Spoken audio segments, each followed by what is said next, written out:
Okay, so dito na tayo sa bahay mga boss. So i-update po natin yung trabaho nila. Ayan naman sa baba, lalagyan natin yung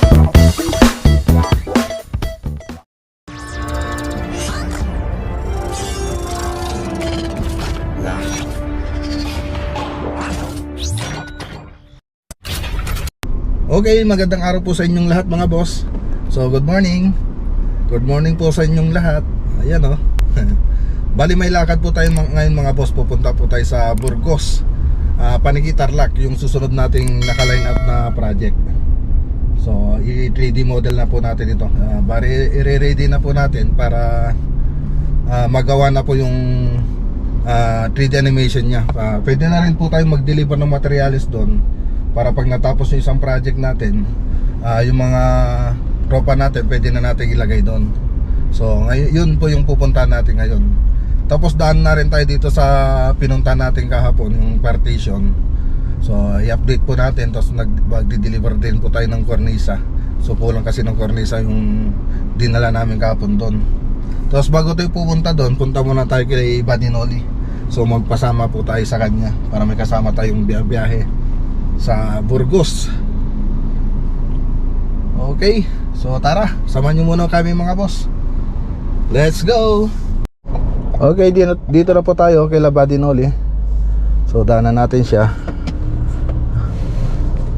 Tignan natin kung nandito siya. Diyan siguro. Nakausap ko na rin siya kahapon na may lakad kami ngayon.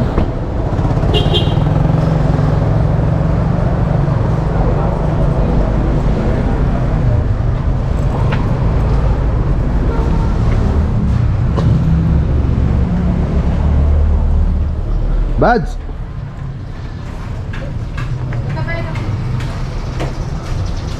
Goods! Tan! Okay, dito na po tayo. So deliver natin tong karnisa.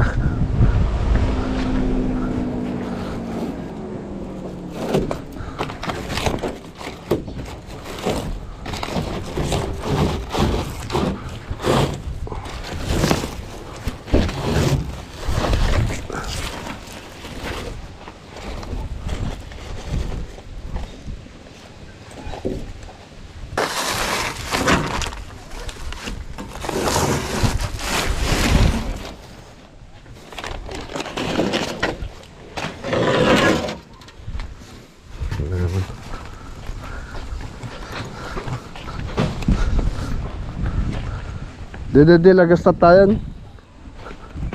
Di nagastat tayo. Atoy. Kamu itu kau pray di laruar. Understood aja na. Kurang kung wala garo di kalman.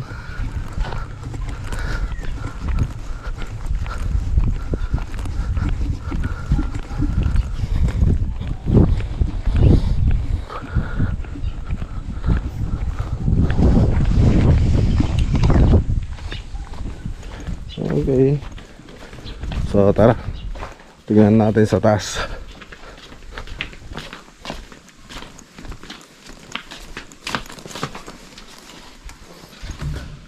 Ayun, no? Naganong orasan, no? Naganong orasan. Mahaba, ano dito, malaki-laking oras nila rito.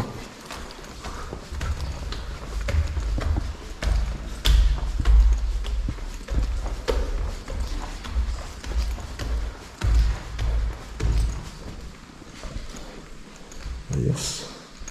Tingnan natin. Ayun.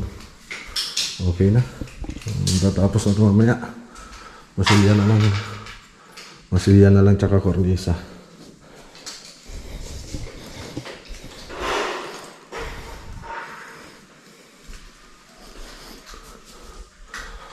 Masilya tsaka kornisa. Okay na. So ganito lang kasimple yung gagawin natin. Tapos dito, sliding kasi ito mga boss, papalagyan ni sir ng salamin.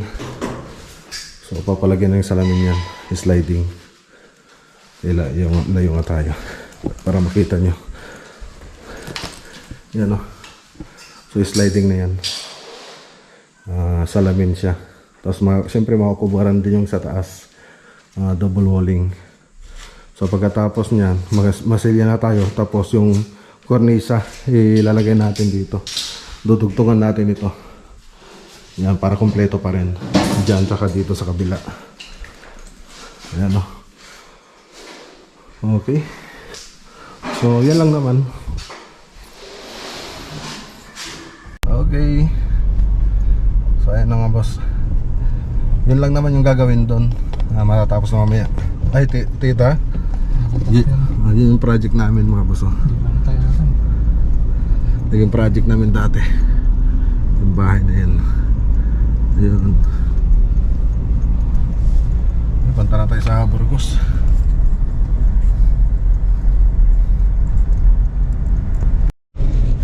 Okay, dito na po tayo mga boss. So ito po yung susunod na project natin.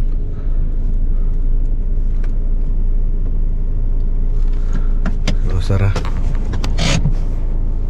Buksan ko nga. Ako na nga lang magbukas.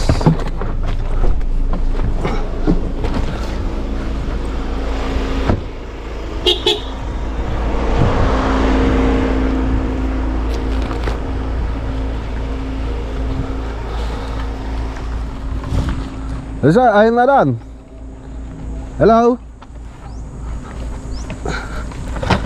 Dali, sir. Buksan ko na.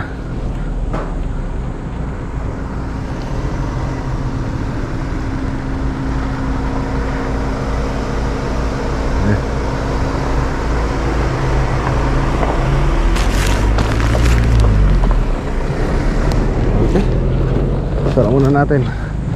Sara. Bigat ah.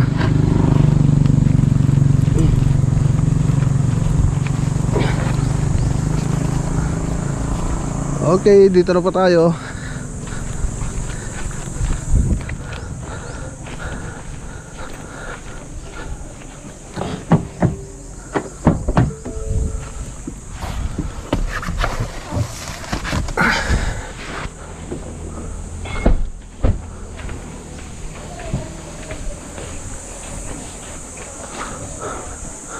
Sige ni Ma'am Jocelyn.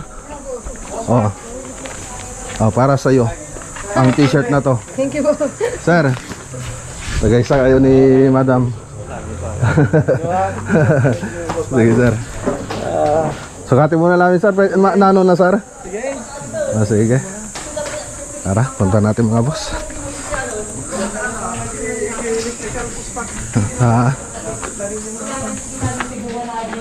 Sige po, sir.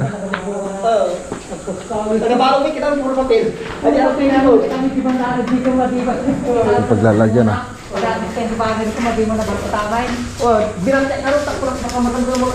Ito muna.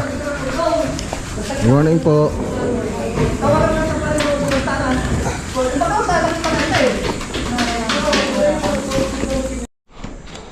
Ayun oh, kain muna tayo. Kasama natin si Sir Johnny Fernando. Kain po mga boss. Ay, nagabala pa si Sir. Oo, talagang Ayan ang nai. Ito isa ito. Ito na. Okay. Iya, plato. Tato ata. Ito. Yan, Sir.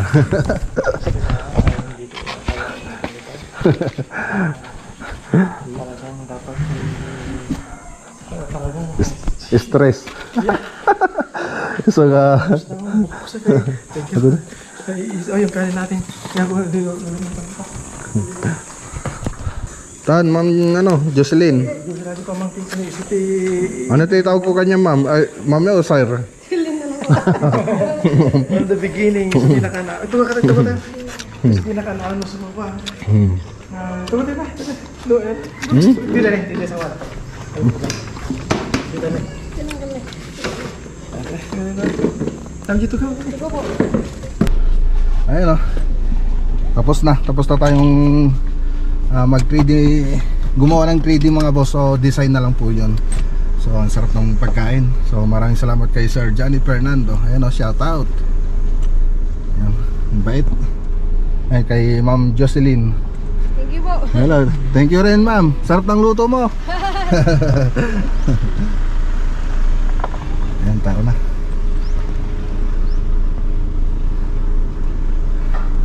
Okay, balik tayo dun sa partition, yung pinanggalingan natin kanina. Let's go. Okay, andito ulit tayo mga boss. So, ikarga natin yung mga materyales. Tapos tignan natin yung ano mga boss yung ginagawa nila.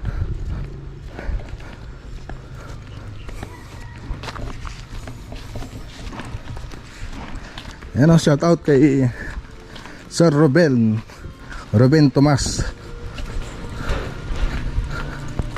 Ito po yung bahay niya. So tara dun sa taas. Yan o, nakalako. Apo, ada yelo yo.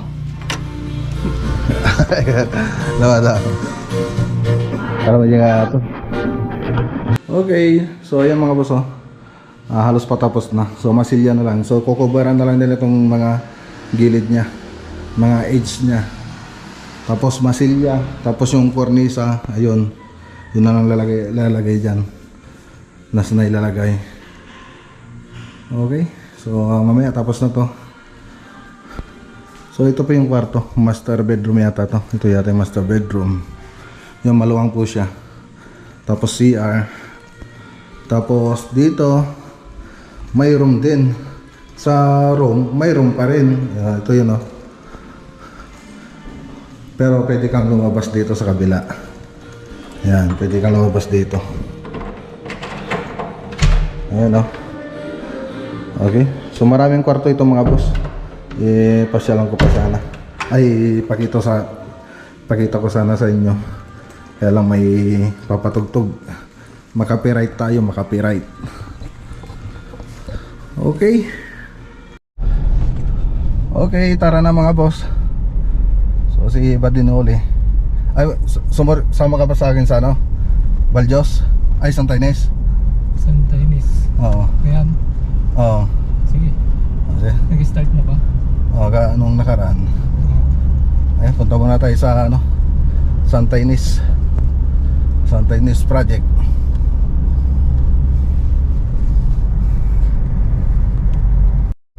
Okay, dito na po tayo sa Santa Ines Project. Santa Ines Centro. Ayan o, shout out sa mga taga Santa Ines Centro. Ayun o. Okay. So, tara. Tara tayo doon. Ayos. Shout out, shout out.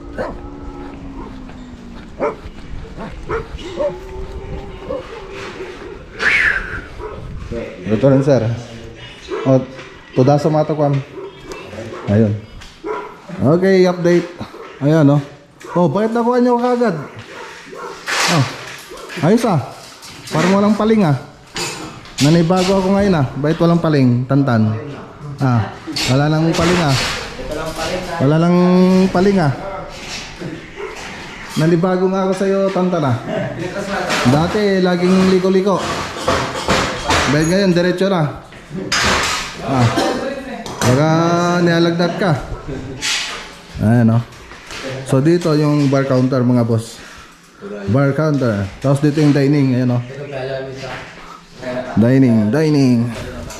Ayan o. Dining. So dito yung dining. So may kanal din po yan, nag-L. Ayan o. Ay, ano ba yun? Ay, blind repeat. L po yan. Pag ganoon, diretso po doon. Oh, sandali. Ah, yung finish na ito 15, baka ng 15 dito. Kala ko mali na. Sige. Ayos. Nakuha ninyo, ang galing ah, galing ah. Very good, very good. Oh, ito, tingnan nyo to. Ano to? Fix na. Oh, tsaka ito, siguradong liko to. Liko. Yung nagliko yan, tingnan nyo. Ayos. Tapos susunod natin ito mga boss. Susunod dito. Ayos. Oh, baka ma-stroke ka, stroke. Baka nibago ka.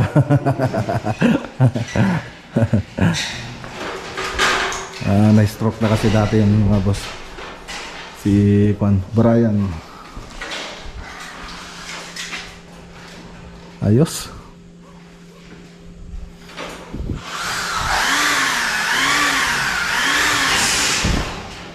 So para makita nyo na lang mga boss, ipakita ko na lang yung 3D model niya. So makikita nyo po dyan sa screen yung 3D model niya. Ayun o, ang ganda, diba? Ganda.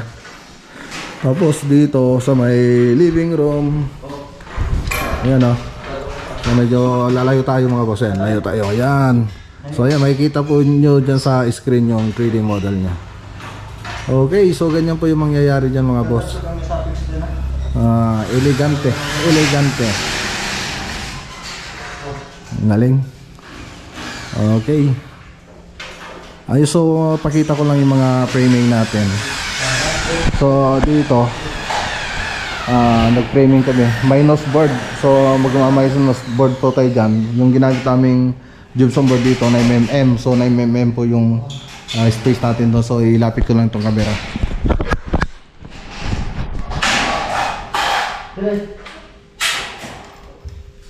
Okay, so nakita nyo naman mga boss. Tapos dito sa bar counter natin dito, so 25 yung ibinaba ko para medyo matastas yung ceiling natin. So ganito lang yan, magpapabricate ka lang ng ito. Yan yung unang ipapabricate nyo, depende sa sukat po yan. Siyempre may nakabang na frame yan sa taas. So yan mga boss. So kung tutusin, pwede naman nating alisin ito. Ay hindi na pala, may purpose pala yan kaya nilagay. Ayun.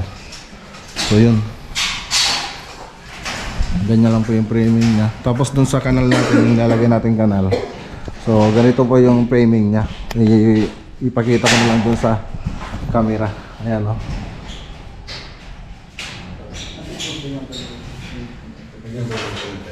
Okay. So parang nadoble dun sa yung wall angle natin. So ganyan yun. Pati doon, ganun din. So, dire-diretso na yan. So, parang simple lang. Parang simple tignan. Pero, maganda yung training niyan, dami. Okay. Ayos. So, yung level ninyo. Naka-level na kayo rito? Okay, mag-check nga tayo. Okay, so tara na mga boss. So, yan lang po yung update dito sa project natin sa Santa Ynez project. So framing pa lang sila. Siguro sa next week siguro magtatakip na tayo. So tawagin na rin natin si Uncle Roland. Siya kasi mag-ano dito, mag-electrical. So bago sila magtakip, ipahis na natin mga electrical. So pagkatapos nilang i-framing yan, pupuntahan naman sila dun sa kwarto para i-framing yung mga kwarto. Sa Uncle naman, siya yung mag-electrical naman dito sa salas tsaka sa dining, sa kusina. Okay, so uwi na tayo mga boss. Update naman natin mga naggagawa ng kitchen cabinet. Ay, kitchen cabinet sa bahay. Tapos yung bahay, yung project natin doon, bahay nila nanay. Let's go. Okay, so andito na tayo sa bahay mga boss. So i-update lang po natin yung trabaho nila rito. So ayan, yung sa baba lalagyan na po ng stoneworks. Doon sa taas naman nilagay na yung hardiplex o cement board, 12mm po yan. Tapos itinox na lang po namin. Tapos nilagyan ko ng groove. So masilya na lang, gaya po na ito, minamasilya namin. Okay na. Pag namasilya na yan, siyempre pwede na magpintura. So dito sa loob, ano na to tayo rito, nag skin coat na. So first coating, skin coat na po tayo rito, pati dun sa taas. So mamaya pupunta tayo dun sa taas para masilya ng kisame. So dito naman, punta naman tayo rito sa cabinet project sa bani, para sa bani ito mga boss. So nagbubuo na po sila. Ayan na po. Ayan o. So binubuo na po nila. Okay. Tapos dito, ayun, yung mga ibang nabuo nila andito na. So mga takip na lang kulang dyan. Ayos. Okay, so i-update lang natin para ano nang may-ari na ginagawa na natin yung cabinet niya. So, yung sukat ng bahay pala na ano, yung kwarto nila nanay tsaka may tatay tsaka yung bunso namin kapatid. So tatlo kasi silang magkakwarto rito. Sila na tatay at tatay, nanay at tatay dito sa baba. Yung kapatid kong bunso doon sa taas siya magkakwarto. Yung sa magkakwarto. So kwarto lang po yan. So isa pa rin yung kusina namin, doon pa rin kami kakain sa bahay. Kung banyo lang naman, andito lang po yung banyo. So malalakad lang po nila kung gusto nilang mag-CR. So andito lang po. So ang sukat po nito 350 cm by 400. So yun lang po yung sukat nitong kwarto. So loop bed po sana ito. Loop bed. So loop bed pa rin naman. So, kasi puro ano naman yan, bed sa taas. So ang original plano nito kasi hanggang dito lang sana to. Yan, hanggang dyan lang. So wala na sana rito. Kaya lang nung nakita ko, parang sayang yung space ditong banda. So mabakante. Kaya ginawa ko, pinatuloy ko na. So nagpataas na lang kami kasi pag ididiretso mo to, tatama na dito sa pinto. So pinataas na lang namin. Tapos ayun, dire-diretso na doon. So ito na yung magiging bed frame nung kama ng kapatid ko. So parang napaganda pa, meron na siyang bed frame. So kwarto dito, tapos kwarto din sa taas. Magagamit na yung mga space. So dito pwede naman sila maglagay dito ng ano, mga lagayan ng damit. Kama. So meron pa kahit maliit na lamesa, pwede pa naman dito kung gusto nila. So yan lang. Okay. So sa pintura wala namang problema kasi marami tayong tira dyan. Pwede naman dito. Pwede natin ilagay dito. Tapos yung mga spandrel, marami pa naman tira doon. So ilalagay din natin dito. Malalagay natin yung spandrel yan. Tapos dito sa ano, ito yung bibilin natin. So itong sa awning window. So ang naka-awning window kasi yan mga boss. Pati dito. Kaya lang doon sa taas naka-jealousy lang yan. Jealousy. Para yung init, yung hangin dire-diretso sa loob. Para presko siya. Jealousy lang yung ginawa ko dyan. Para presko. Pero ito yung hangin. Okay, punta tayo sa taas at magmasilya tayo. Let's go!